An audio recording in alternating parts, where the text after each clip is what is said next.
Hello दोस्तों, कैसे हैं आप सब। उम्मीद है आप सब मस्त होंगे।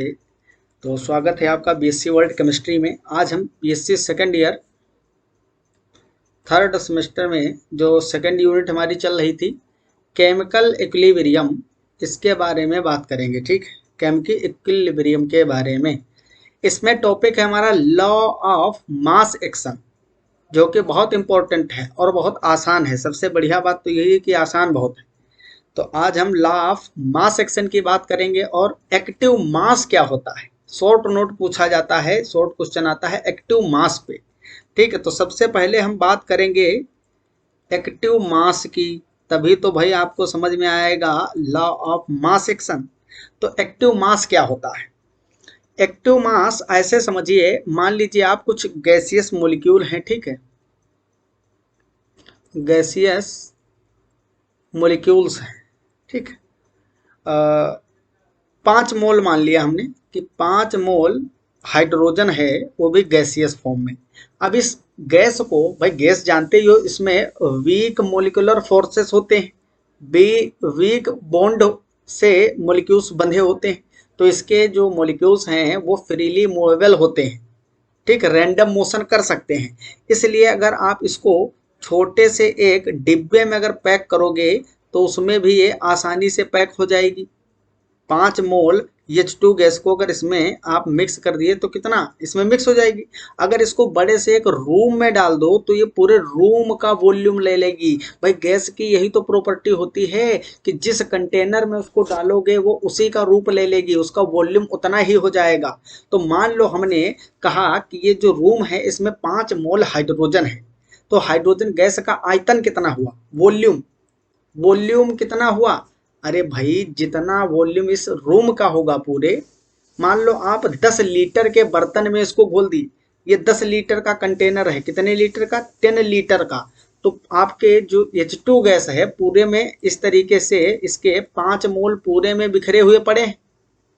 अब 5 मोल छोटी संख्या नहीं है, आप जानते ही हो भैया। 1 मोल किसके बराबर होता है, 6.02 इंटू 10⁻23 मोलिक्यूल्स। 1 मोल में इतने मोलिक्यूल्स होते हैं आवोगाद्रो संख्या के बराबर। तो 5 मोल में कितने होंगे, 10⁻23 है, तो बहुत सारे मोलिक्यूल होंगे ना। लेकिन इसको आप एक छोटी सी डिबिया ढकनी में भी बंद करके रख सकते हो, क्योंकि ये गैस है।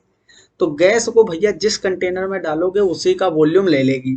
अब आपने बड़े से 10 लीटर के कंटेनर में डाल दिया, रिएक्शन स्टार्ट किए, तो आप जब वॉल्यूम लिखोगे तो किसका वॉल्यूम लिखोगे, भाई गैस तो पूरे 10 लीटर में फैली हुई है, 10 लीटर के कंटेनर में, तो 10 लीटर लिखोगे। और एक्चुअल में जो आपका रिएक्शन में हाइड्रोजन गैस पार्टिसिपेट कर रहा है वो कितना है, वो तो बहुत कम है। तो एक्टिव मास कहते हैं जो एक्चुअल में रिएक्शन में रिएक्टेंट का कंसंट्रेशन जो पार्टिसिपेट कर रहा है।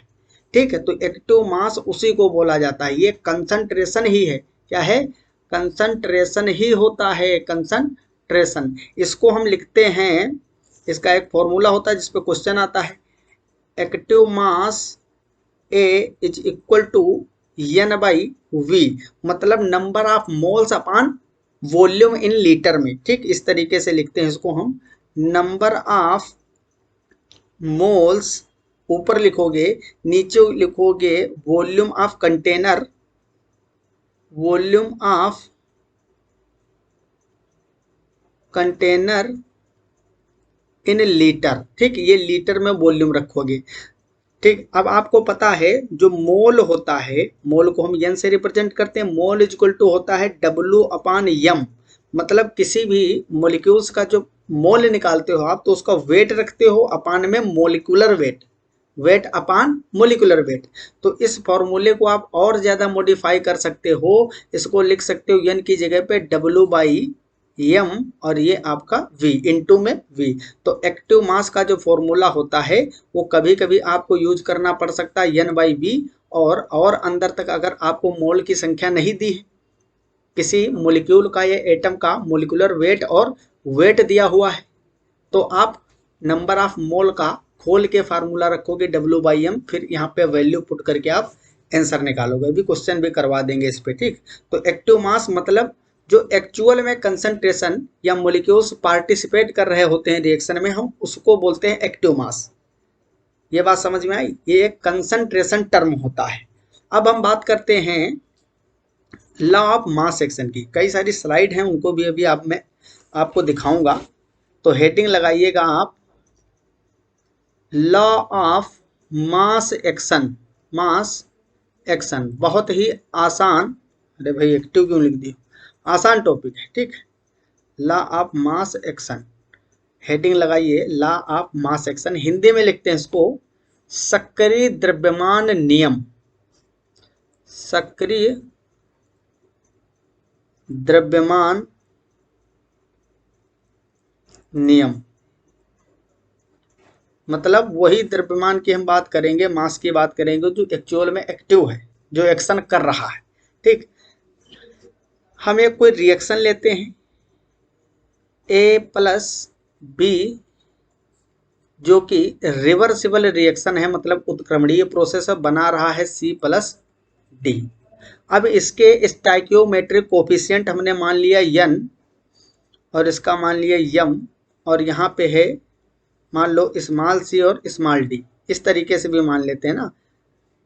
तो इसका हम ऐसे भी मान सकते हैं भाई, स्मॉल ए और स्मॉल बी, ये इसके स्टाइकियोमेट्रिक कोफिशिएंट है, जनरली ऐसे ही बुक में लिखा रहता है, ठीक। अब इस रिएक्शन के लिए भाई कांस्टेंट हो गए अलग अलग। ये है फॉरवर्ड रिएक्शन, ए और बी कन्वर्ट हो रहा है सी और डी में, ये है फॉरवर्ड रिएक्शन। तो इसका कुछ फॉरवर्ड रेट कांस्टेंट होगा, और ये रिएक्शन इधर जा रही है बैकवर्ड, सी और डी कन्वर्ट हो रहा है ए और बी में, उल्टा प्रोडक्ट रिएक्टेंट में कन्वर्ट हो रहा है, तो इसको बोलते हैं रेट कांस्टेंट के बी, हमने बोल दिया बैकवर्ड रिएक्शन का रेट कांस्टेंट, ठीक। तो लॉ ऑफ मास एक्शन जो है इसका एक्चुअल में मतलब क्या है? कई सारे साइंटिस्ट बहुत सारे रिएक्शन पे एक्सपेरिमेंट कर रहे थे रेट कांस्टेंट निकालने के लिए, इक्विलिब्रियम रेट कांस्टेंट जो होता है, इक्विलिब्रियम कांस्टेंट, तो उसको निकालने के लिए कई सारे साइंटिस्ट आए। उन्हीं में एक साइंटिस्ट आए गुल्डबर्ग और वेगे। गुल्डबर्ग और वेगे, यहाँ पे लिख लीजिए गुल्डबर्ग और वेगे, गुल्डबर्ग एंड वेगे, डबल ए है, ठीक, डबल ए जी ई। ये दोनों साइंटिस्टों ने मिलकर लॉ ऑफ मास एक्शन दिया था, गुल्डबर्ग एंड वेगे ने, ठीक। इन्होंने ही लॉ ऑफ मास एक्शन दिया था।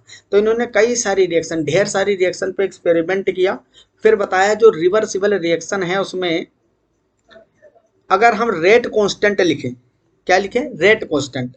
तो ये जो आपका के एफ है, ये है rate constant, rate constant for forward direction, forward direction of reaction, और के बी है आपका रेट कांस्टेंट ऑफ लिख लीजिए यहाँ पे, rate constant of backward reaction, backward direction, backward direction, ठीक। जो बैकवर्ड डायरेक्शन में रिएक्शन हो रही है उसका रेट कांस्टेंट है के बी। तो इसको किस तरीके से लिखोगे? तो गुल्डबर्ग ने और वेगे ने बताया कि रेट ऑफ फॉरवर्ड रिएक्शन जो है, ये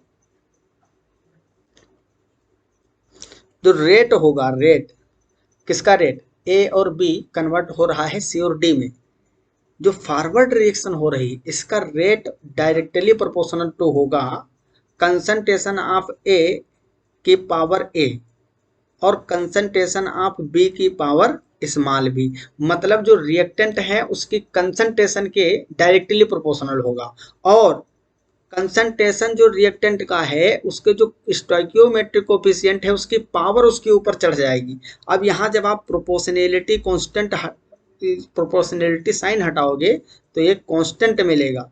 भाई फॉरवर्ड रिएक्शन के लिए रेट लिखे हो तो यहाँ पे आपका वही के एफ आ जाएगा, और कंसंट्रेशन जो रिएक्टेंट की है उसका हम यहाँ पे मल्टीप्लिकेशन कर देंगे।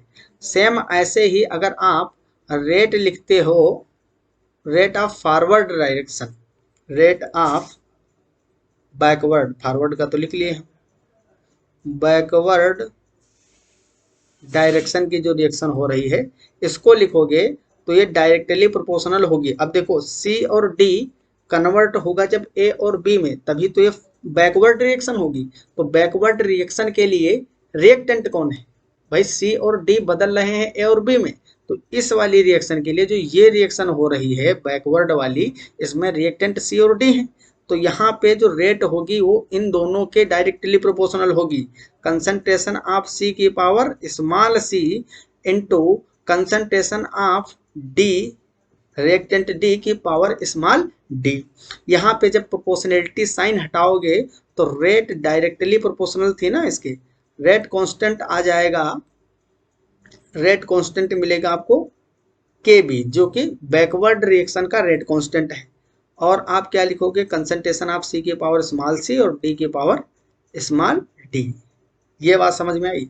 अब एक बात मैंने आपको पहले ही पढ़ाया है, पता होगी, ये जो रिएक्शन है यहाँ पे जो हमने दो रेट निकाले हैं, एक फॉरवर्ड रिएक्शन का है, एक बैकवर्ड के रिएक्शन का है, ये एक ही रिएक्शन के रेट हैं। अगर हम बात करें कि इक्विलिब्रियम पे रिएक्शन हो रही है, मान लिया हमने कि ये रिएक्शन इक्विलिब्रियम पे हो रही है, तो इक्विलिब्रियम पे जो रेट ऑफ फॉरवर्ड डायरेक्शन होता है वो बराबर होता है रेट ऑफ बैकवर्ड डायरेक्शन की। तो आइए अगले पेज पे, at equilibrium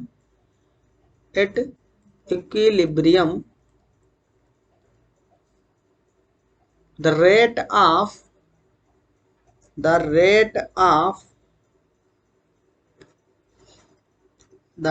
of forward direction is equal to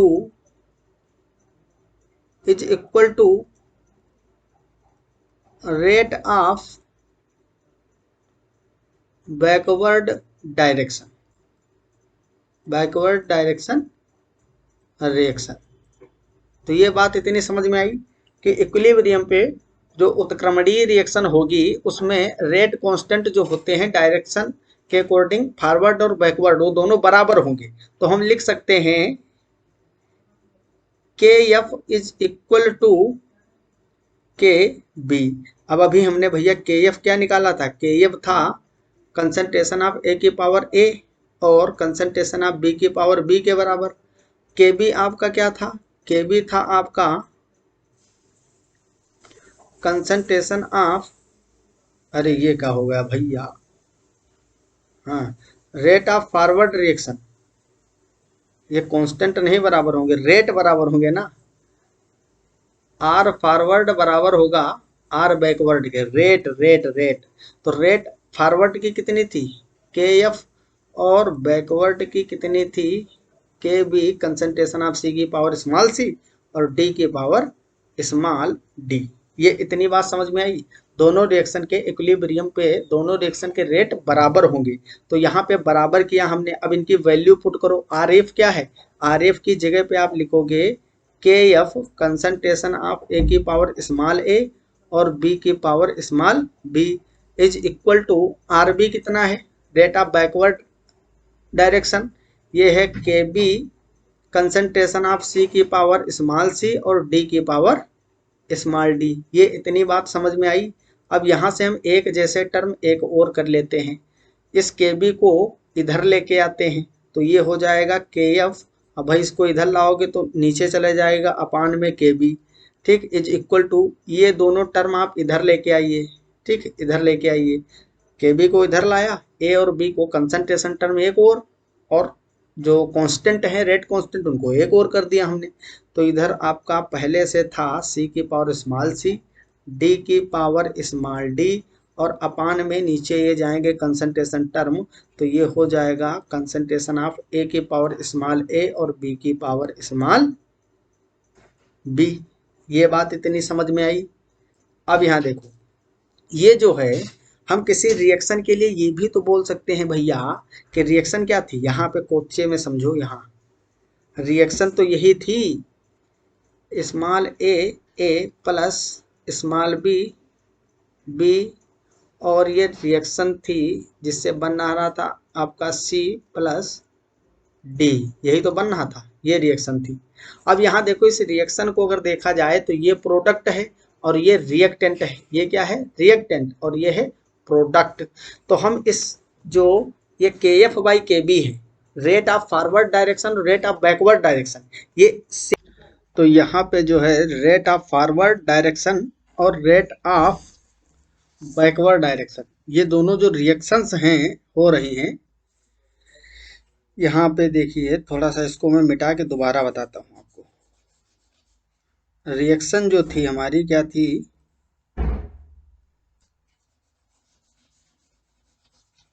इस तरीके से आप देखिए, इतना था ना हमारा part, K F by K B मतलब रेट ऑफ फॉरवर्ड डायरेक्शन और rate of backward direction. Reaction overall हमारी चल रही थी small A capital A plus small B capital B, reversible reaction थी small C capital C plus small D capital D, यही थी। ये थी रेट ऑफ फॉरवर्ड डायरेक्शन और ये है रेट ऑफ बैकवर्ड डायरेक्शन। तो इसको मैंने लिख दिया, समझ में आई इतनी बात। अब ये एक ही रिएक्शन के दोनों रेट हैं, फॉरवर्ड और बैकवर्ड।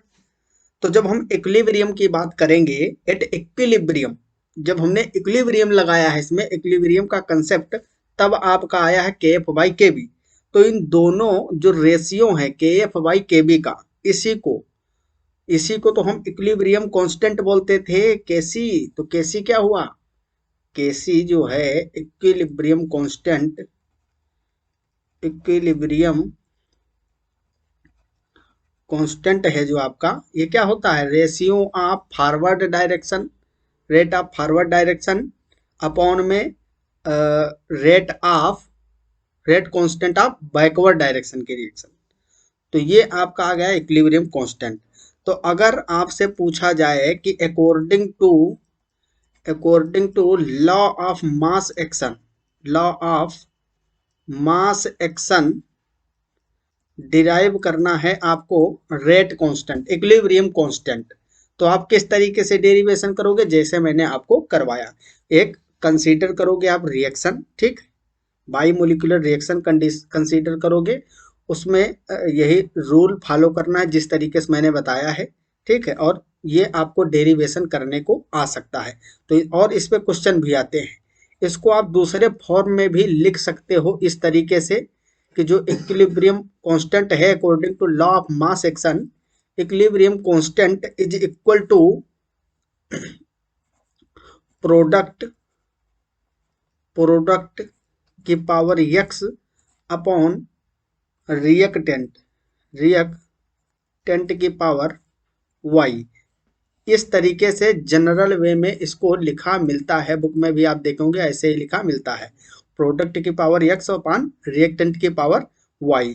और एक्चुअल में यही तो लिखा हुआ है। इस रिएक्शन में अगर देखें तो इसको हम रिएक्टेंट मान ले और इसको प्रोडक्ट मान ले, तो जो इक्विलिब्रियम कांस्टेंट है वो क्या निकल के आया है, लॉ ऑफ मास एक्शन के अकॉर्डिंग इक्विलिब्रियम कांस्टेंट आपका, देखो ये प्रोडक्ट है, ये क्या है प्रोडक्ट, और ये है रिएक्टेंट।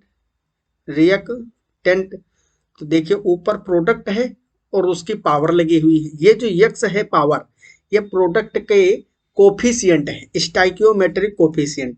क्या है, स्टाइकियोमेट्रिक कोफिशिएंट, ठीक, ये बात याद रखना है आपको। और यहाँ पे देखो नीचे रिएक्टेंट है, ये रिएक्टेंट है ए बी, तो ए बी और उनकी पावर लगा दी गई है जो उनके साथ में स्टाइकियोमेट्रिक कोफिशिएंट है। तो ये इतनी बात समझ में आपको आ गई। अब यही चीजें देखो आपकी पीडीएफ में भी यहाँ पे मिल जाएंगी। सबसे पहली बात कि एक्टिव मास क्या होता है, बताया था ना मैंने आपको, इस तरीके से आप डिफिनेशन लिख सकते हो, इस तरीके से भी डिफिनेशन को लिख सकते हो। एक्टिव मास जो होता है वो एक्चुअल में क्या होता है, कंसंट्रेशन ही होता है। Concentration means the total number of moles present in 1 litre of solution. समझ में आया, कंसंट्रेशन क्या होता है भाई, सांद्रता जो होती है, कंसंट्रेशन कितना डेंस है कोई चीज, कि एक्चुअल में किसी चीज की मात्रा उसमें कितनी प्रेजेंट है। जैसे आपने वाटर लिया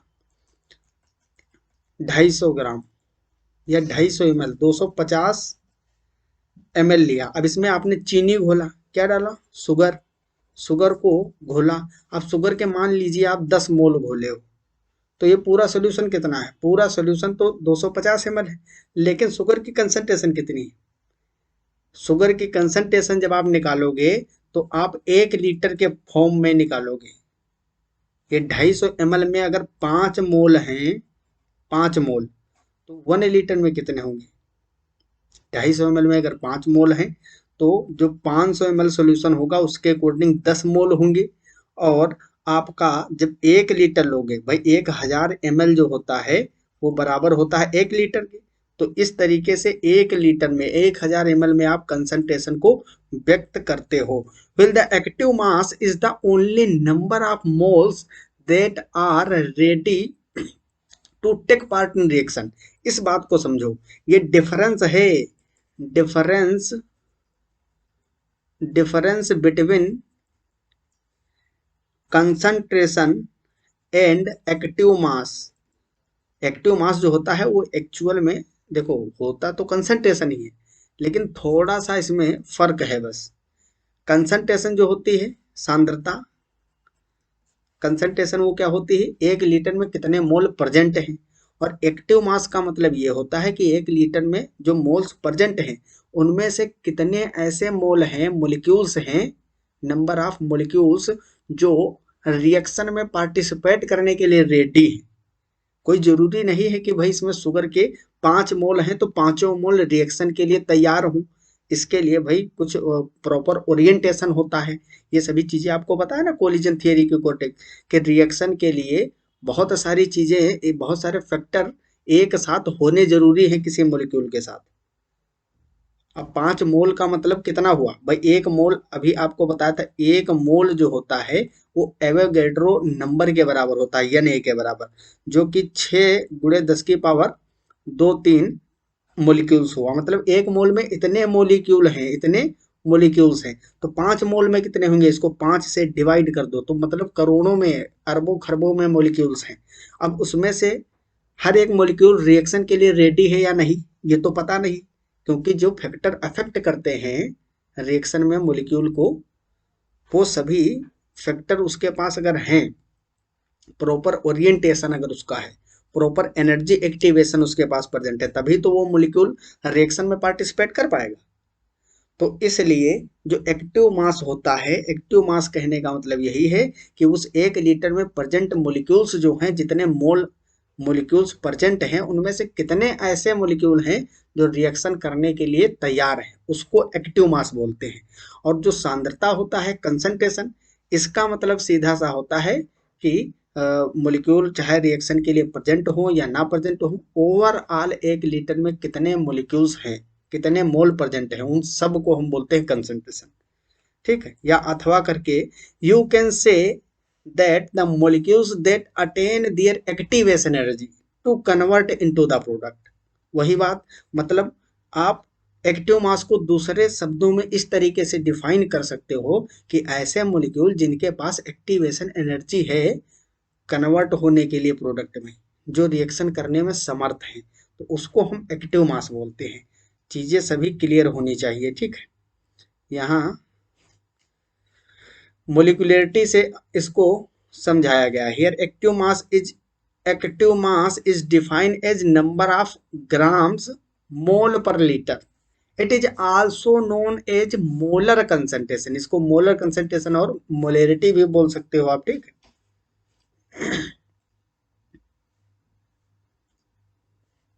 ये देखिए इक्विलिब्रियम कांस्टेंट का एक्सप्रेशन जो है लॉ ऑफ मास एक्शन के अकॉर्डिंग, यही आपको लिखना है जो मैंने अभी करवाया है इक्वेशन, और ये चीजें आपको लिख के आना है, ठीक। यही पीडीएफ आपको मिल जाएगा, इसको रट लीजिए।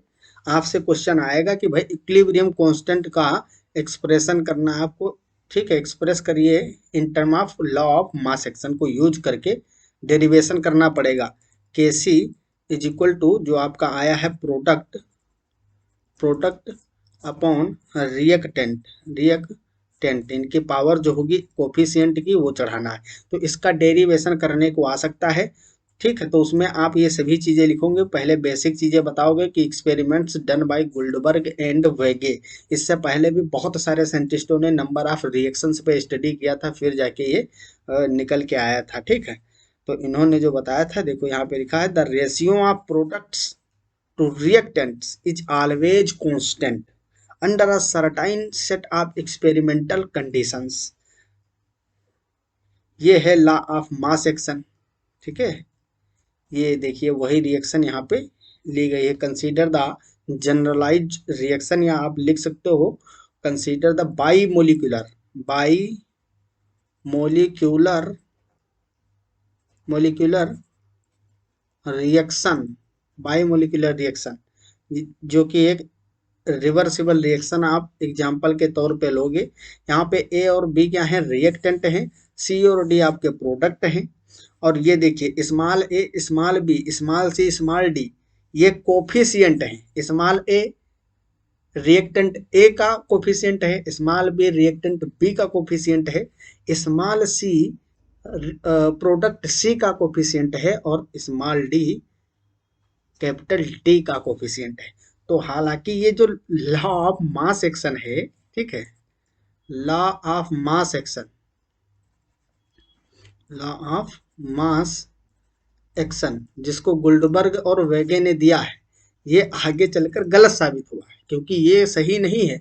इन्होंने बताया भाई कि जो कांस्टेंट होता है रिएक्शन, इक्विलिब्रियम कांस्टेंट है, वो सीधा कि रेट अगर लिखना है, इन्होंने यही तो बताया कि रेट अगर लिखना है किसी रिएक्शन की, तो रेट में आप सीधा कंसंट्रेशन ऑफ ए और कंसंट्रेशन ऑफ बी लिख दीजिए, और उसके ऊपर लगा दीजिए जो उनके आगे कोफिशिएंट है। ऐसा तो है नहीं भाई, आप रेट भी लिखते थे केमिकल काइनेटिक्स में। मैंने आपको बताया कि रेट जो होती है वो डायरेक्टली प्रोपोर्शनल होती है कंसंट्रेशन के, लेकिन इनकी पावर में ए या बी आएगा ये एक्सपेरिमेंटल पता चलेगा।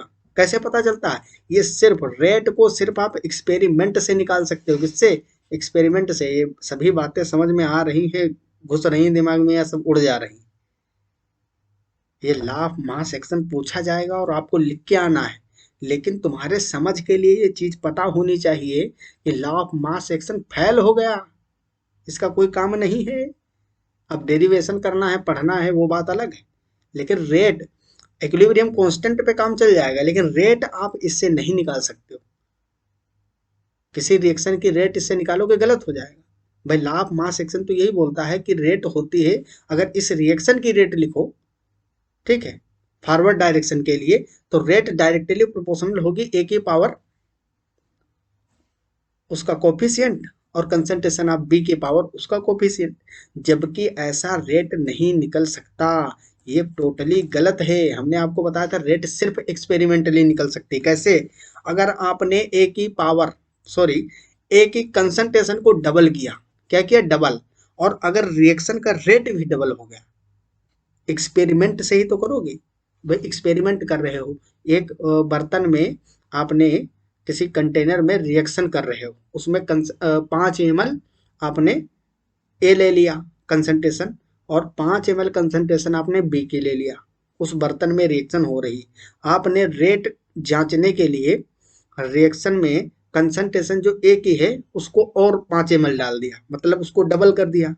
इस कंटेनर में ए प्लस बी रिएक्शन कर रहे हैं। अब आपने इसमें 5 ml पहले डाला था ए, फिर इसमें 5 ml ऐड कर दिया। अब आपने चेक किया रिएक्शन के रेट में क्या फर्क है।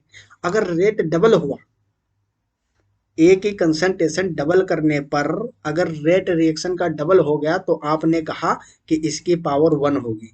यहाँ ऐसे ही नहीं पता है कि उसके आगे ए लगा है तो ए लिख दिए, कोफिशिएंट से काम चला रहे हो। ये तो सब बेकार बातें हैं, ठीक है। ये जो बताया था गोल्डबर्ग वगैरह ने, एक दो रिएक्शन पे सही हुई, बाकी 99% पे कुछ नहीं हुआ, इससे सब गलत आ रहा था। तो सिर्फ एक्सपेरिमेंट से आप रेट निकाल सकते हो, ठीक। तो ये बात आपके लिए बहुत इंपॉर्टेंट है, आपको चीजें समझ में आनी चाहिए कि जो पढ़ रहे हो उसका मतलब क्या है, वरना आगे चलकर प्रॉब्लम होगी, ठीक। बाकी याद तो करना ही पड़ेगा भाई गोल्डबर्ग को, समझ रहे हो। तो यही चीज यहाँ पे देखो वो डिराइव की गई है लॉ ऑफ मास एक्शन की, जो मैंने आपको पढ़ाया था। What happens if we reverse the reaction, अगर इसको उल्टा कर दोगे तो the relationship between the value of the equilibrium constant K and the concentrations of reactants and products is still products over reactants, ठीक है। तो यहाँ पे जो आपका केसी आएगा इक्विलिब्रियम कांस्टेंट, वो इसी तरीके से आप लिखोगे, उसको प्रोडक्ट बाय रिएक्टेंट भी लिख सकते हो, और इसकी पावर आप एक्स और वाई लगाओगे, जो कि क्या है, स्टाइकियोमेट्रिक कोफिशिएंट है, ठीक। तो ये आपका लॉ ऑफ मास एक्शन हो गया। अगर इससे रिलेटेड कोई भी दिक्कत है, आपको प्रॉब्लम है, कोई चीज़ समझ में नहीं आई है, तो आप लोग ज़रूर पूछ सकते हो, कोई दिक्कत नहीं है। ठीक, कमेंट बॉक्स में पूछ सकते हो और आप लोग कमेंट किया करिए भाई, हम जवाब बिल्कुल देंगे। मज़ा भी आता है, अच्छा लगता है आप लोग जब कमेंट करते हो, थोड़ा हमको भी उत्साह मिलता है। ठीक, तो आई होप आपको चीज़ें सभी समझ में आ गई। थैंक्स फॉर वॉचिंग, धन्यवाद आप सभी को, और मस्त पढ़ाई करते रहिए।